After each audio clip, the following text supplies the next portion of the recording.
You're listening to ReachMD, the channel for medical professionals. Hi, this is Dr. Thomas Berceau, President of the National Lipid Association, and I'd like to welcome you to Lipid Luminations, hosted by Dr. Larry Kaskel and presented by the National Lipid Association. Joining me today is Dr. James Stein, Director of Preventive Cardiology Program at the University of Wisconsin Hospital and a professor within the Division of Cardiovascular Medicine at the University of Wisconsin School of Medicine and Public Health. And we're going to discuss the relationship of carotid IMT and cardiovascular disease and testing IMTs. Dr. Stein, welcome to the show. Oh, thanks for having me. I appreciate it. Could you start out a little by educating our audience as to what exactly is IMT? Sure. IMT stands for intima-media thickness, and it refers to the thickness of the walls of the carotid arteries. Measuring carotid IMT has been used for 2 to 3 decades now as a research tool, but in the past 5 or 6 years has really come into play as a clinical test that can be used to help with risk stratification. All right, so there's a lot of things out there that say that they can help with risk stratification. For years we've used Framingham. There's blood tests and new biomarkers always coming out saying that they are a better predictive model. And so the question is, how do we determine whether this new model predicts risk more accurately than existing models, and whether or not the risks that is predicted for an individual is actually different enough to warrant a change in how we treat patients? Yeah, that's an excellent question. It seems like every month a new journal comes out with yet another great biomarker that's going to make cardiovascular risk prediction better or easier than what we had before. I think the first point for the listeners to understand is that traditional risk factors actually do a very good job, and it's very rare for a patient to develop heart disease in the absence of smoking, high blood pressure, high cholesterol, family history, aging, etc. The problem, though, is that with our traditional risk factors, even when you put them in the traditional Framingham risk model, is that these models do well at predicting risk in populations of people, but they start to fall short when applied to individual patients. So if I put my patient's risk factors into the Framingham risk model and it comes out at 6% risk over 10 years, the patient oftentimes is concerned, well, am I in that 6% or am I in that 94%?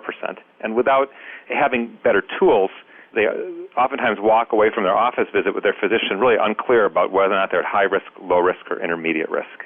So let's do a real-life example of, say, someone who's come to see you recently and you were deciding whether or not they were at a moderate or high risk and how IMT actually helped you reclassify. What I would do with a patient is go ahead and look at their risk factors, do the Framingham risk score, but if they end up in what I consider to be an intermediate range, between 6 and 20% over the next 10 years, then I think getting additional information can be very useful. And you could get a biomarker, such as C-reactive protein or advanced lipoprotein testing, or you could get an imaging test that is, in my opinion, more personal because it looks right at their arteries. And in this circumstance, I would probably get a carotid intima-media thickness ultrasound scan. Now, if you do an IMT, what numbers do you use as normal, abnormal, and what is the basis for using those? Where did you get those numbers from? The basis for determining if a carotid IMT value is normal or abnormal comes from several large population-based studies that have been done over the past 2 decades, Cardiovascular Health Study, ERIC, MESA, etc., that really defines for whites, for blacks, for males, for females, and for certain ethnic subgroups what normal values are. And according to the American Society of Echocardiography consensus statement on clinical use of carotid IMT, we use the 75th percentile as a cut point, similar to what we do with coronary calcium scoring. So we say if a patient is above the 75th percentile for their carotid IMT, based on their age, sex, and race, they're at increased risk. And in the population-based studies, having an IMT above the 75th percentile corresponds to a relative risk for a cardiovascular event of about 2 to 3-fold increased. Now, if you do a IMT on someone and you see a thickened IMT, let's say it's 0.9 millimeters, but you see no plaque present, what do you say to the patient? Do you say you've got the beginnings of plaque, you've got early plaque, how do you couch it? So there's a couple of points to be made. First is that an absolute IMT value, such as 0.9 millimeters, doesn't mean anything in and of itself. You really have to look at the patient's age, sex, and race. A value of 0.9 can be high for a person, depending on their age and sex, or it could be normal. But let's say that the patient does have an area of focal wall thickening, but they don't have a plaque.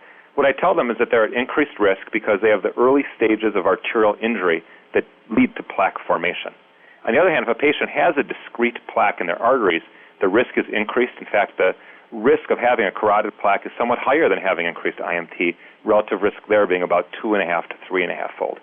Then I use that to start the discussion about risk interventions such as aspirin, lipid-lowering therapy, blood pressure lowering. The next logical question is when someone sees that they have either plaque or thickened IMT is, well, doctor, does that mean that my coronaries have the same, or is it not a one-to-one correlation? That's a really good question. There is a very strong correlation between the degree of wall thickening and plaque burden in the carotid arteries and in the coronary arteries. It's not precise. It's not a correlation of 1.0, but the correlation between the carotid arteries and the coronaries is pretty much the same as between any two coronary arteries.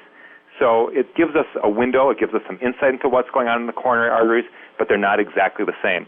And as a result, carotid IMT actually is a slightly better predictor of stroke than of coronary artery disease, whereas a test like coronary calcium screening does a little better job with coronary disease but doesn't tell you as much about the carotids. And you mentioned it's a window, and it's a nice window because it's not a radioactive window. There's no radiation involved. Yeah, that perhaps is its biggest advantage, is that it's completely non-invasive. So we don't have to put any needles in anyone. They don't need any dye. They don't need beta blockers. And we don't give them any radiation.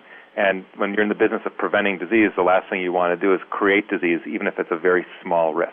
If you've just tuned in, you're listening to Lipid Luminations on ReachMD XM160, the channel for medical professionals. I'm Dr. Larry Kaskel, your host, and I'm talking today with Dr. James Stein, Director of Preventive Cardiology Program at the University of Wisconsin Hospital, and we're talking about carotid IMT scores and what they mean. Dr. Stein, do you ever continue on, let's say you get an IMT on someone who you're suspicious of having disease and it's normal, will you ever look at another arterial bed, perhaps by getting a coronary calcium scan? I really don't think that carotid IMTs and coronary calcium scans should be exclusive of each other. For many patients, they're going to give the same information. I think for white men who are older, the calcium score gives a little bit more strong information, whereas the IMT is really useful in those young people, especially women and African Americans who are more likely to have calcium scores of 0.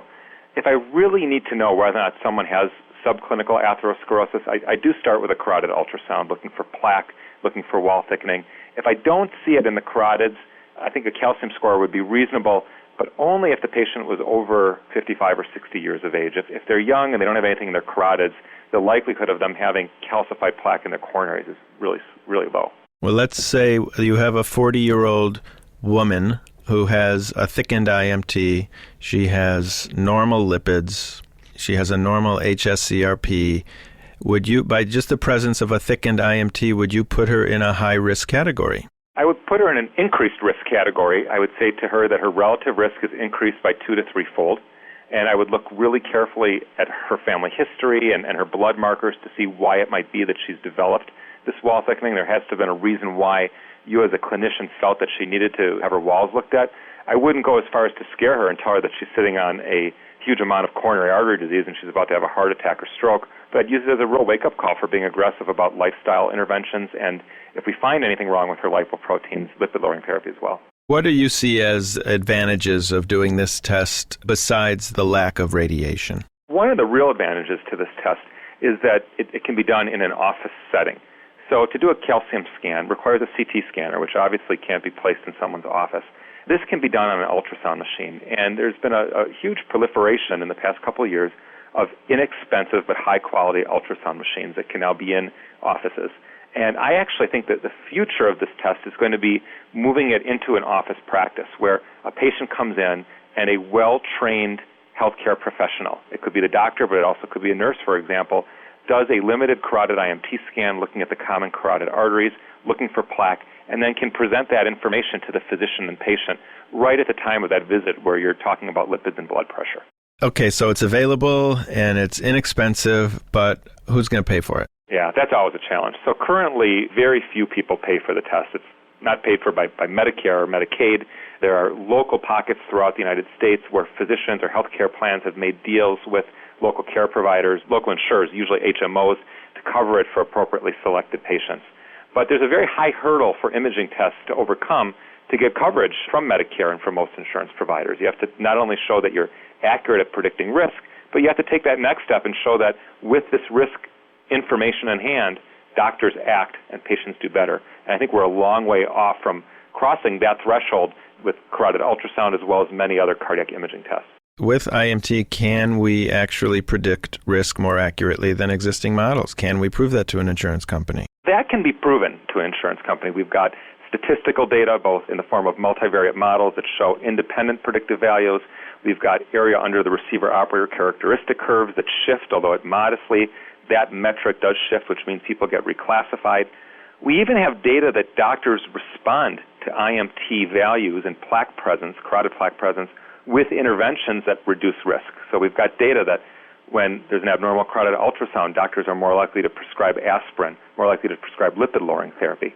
But what we don't have is that next step that, in the end, people do better. So we don't have good outcome data yet. Yeah, we don't have good outcome data. But I would add that we don't have good outcome data for the vast majority of tests that we do in cardiology. We don't have good outcome data for calcium screening and for many of the office-based measurements that we do. But we do have, if I understand you correctly, we do have outcome data showing that if you show someone that they've got a giant hunk of plaque sitting in their carotid, they're more likely to be compliant. Well, we've got good data that if you show a doctor that their patient has a big hunk of calcium, a big plaque, or IMT, that they're more likely to make interventions. With patients, the story is much more complicated, and it's less consistent across studies.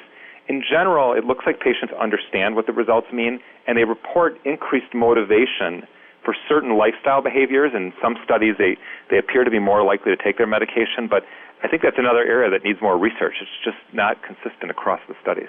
Now, I'm sure you're familiar with the concept of number needed to treat, but I don't know if you're familiar with the number needed to screen. Do you think that this is a good screening test and it would help and pay for itself? My gut feeling is yes, because it satisfies several of the criteria for a screening test. It's safe, it's non-invasive, it accurately identifies the disease that you're looking for. When you identify the disease, there are interventions that are proven to both reduce the presence of this marker, so lipid-lowering, blood pressure-lowering, reduce IMT, but also reduce events. And we also have a good understanding of what segment of the population is most likely to benefit by screening, and that's the intermediate risk group of people in whom the intervention, i.e. taking a picture, can raise the risk level to a zone where intervention is likely to lead to a cost-effective reduction in events. And we also have a good understanding of what segment of the population is most likely to benefit by screening, and that's the intermediate risk group of people in whom the intervention, i.e. taking a picture, can raise the risk level to a zone where intervention is likely to lead to a cost-effective reduction in events. It's just that this requires a lot of dots to be connected from different places, a lot of different studies. There's not one big study where they took 5,000 people, randomized half to standard care and half to get IMT-guided care, and showed that the people that received IMT-guided care did better. That study hasn't been done. I don't think it's in the workings right now either. Are you currently involved in any IMT studies? Oh, yeah, we're involved in several IMT studies. Most of them are population-based, but we also are involved in clinical trials of cholesterol-lowering drugs as well as some new anti-atherosclerotic agents. The one that I'm most excited about, though, is actually an office-based screening study. We've got 350 patients who are at 5 community-based office practices where we took the docs and the nurses and taught them to do IMT scans right in the office with a handheld ultrasound machine, and are now looking at what the docs do in response to the results, what the patients do, and we have some short-term outcomes looking at how well people get to goal, how often people take their pills, etc. Besides the financial costs, are there any other barriers? You said it's relatively easy to train someone of intelligence to do this test. The first barrier is, of course, the training, and I think like any other medical test, if you get people who are intelligent enough and interested enough to follow a protocol and do it well, it can be taught. Just take some training and then, of course, continued emphasis on quality and adherence to the protocol. There is another barrier, however, which has to do with adventitious findings. So when you start looking in the carotid arteries, you start seeing other things. Thyroid nodules, that's the most common thing that we see. And thyroid nodules are, depending on the study you look at, found in 6 to 13% of the population, depending on how you screen the carotids. And that can create some unnecessary worry when you see cysts and nodules. On the other hand, every once in a while we pick up a nodule that turns out to be cancerous. Right. Well, anytime we do any sort of screening test, we find incidentalomas. Excellent. James Stein, thank you very much for coming on the show. Thanks for having me. Dr. James Stein was our guest. He's Director of Preventive Cardiology Program at the University of Wisconsin Hospital and a professor within the Division of Cardiovascular Medicine at the University of Wisconsin School of Medicine and Public Health. And we were talking today about the relationship of carotid IMT scores and cardiovascular disease. Thank you for listening to Lipid Luminations, presented by the National Lipid Association.